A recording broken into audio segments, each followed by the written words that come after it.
Kenapa sih di Indonesia itu banyak korupsi? Apakah di Indonesia tidak ada lembaga anti korupsi? Apa gimana?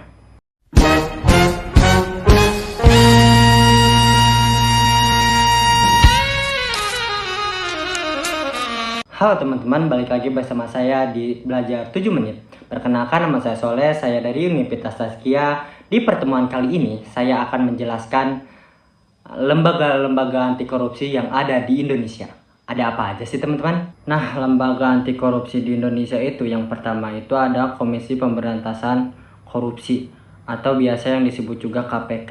Nah, dasar hukum KPK itu ada di Undang-Undang Nomor 30 Tahun 2002 dan Undang-Undang Nomor 19 Tahun 2019 perubahan atas Undang-Undang Nomor 30 Tahun 2022. Nah, kedudukan KPK ini ada lembaga Indonesia independen, tidak berada di bawah eksekutif, legislatif ataupun yudikatif.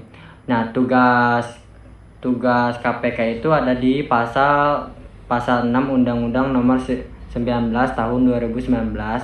Yang pertama itu ada pencegahan korupsi, yang kedua itu ada koordinasi dengan instansi terkait, yang ketiga itu ada monitoring penyelenggaraan pemerintah, yang keempat itu ada pengawasan terhadap instansi penegak hukum, yang kelima itu ada penyelidikan, penyidikan atau penuntutan, yang keenam itu ada eksekutif, keputusan pengadilan. Nah, ada juga wewenang KPK. Yang pertama itu penyedapan, yang kedua itu penetapan tersangka, yang ketiga itu ada penahanan, yang keempat itu ada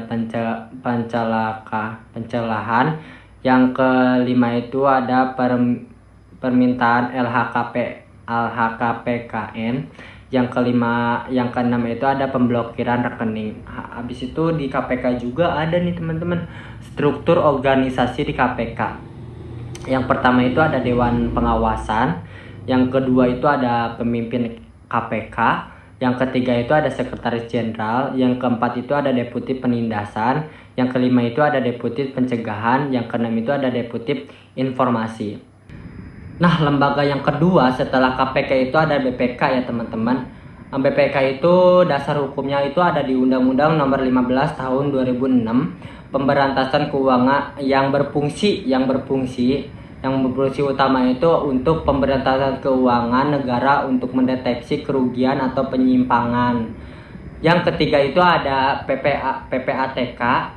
Nah, dasar hukum PPATK itu ada di Undang-Undang Nomor 8 Tahun 2010 yang tugas utamanya itu menganalisis transaksi keuangan untuk menelusuri aset hasil korupsi atau pencurian uang. Yang keempat itu ada kejaksaan, teman-teman. Ada kejaksaan. Dasar hukumnya itu ada di Undang-Undang Nomor 30 Tahun 1999 atau ada juga di Undang-Undang Nomor 10 Tahun 2001 yang tugas utamanya itu penyidikan dan penuntutan perkara korupsi umum. Ada yang kelima itu ada Polri, teman-teman.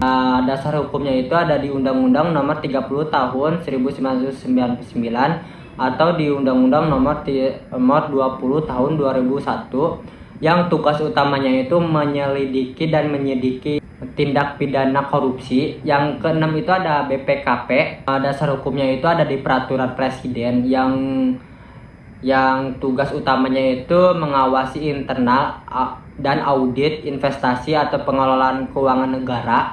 Yang ketujuh itu ada Ombudsman yang dasar hukumnya itu ada di Undang-Undang Nomor 37 Tahun 2008 yang tugas utamanya itu mengawasi pelayanan publik, pencegahan dan berpotensi korupsi. Yang ke-8 itu ada Komisi Yudisial.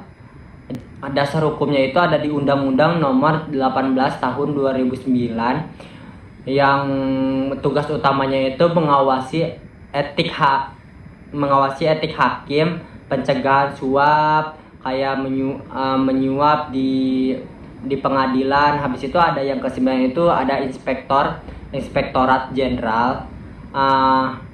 Dasar hukumnya itu ada di Peraturan Pemerintah SPIP. tugas utamanya itu pengawasan internal kementerian atau daerah, audit investasi, pencegahan korupsi.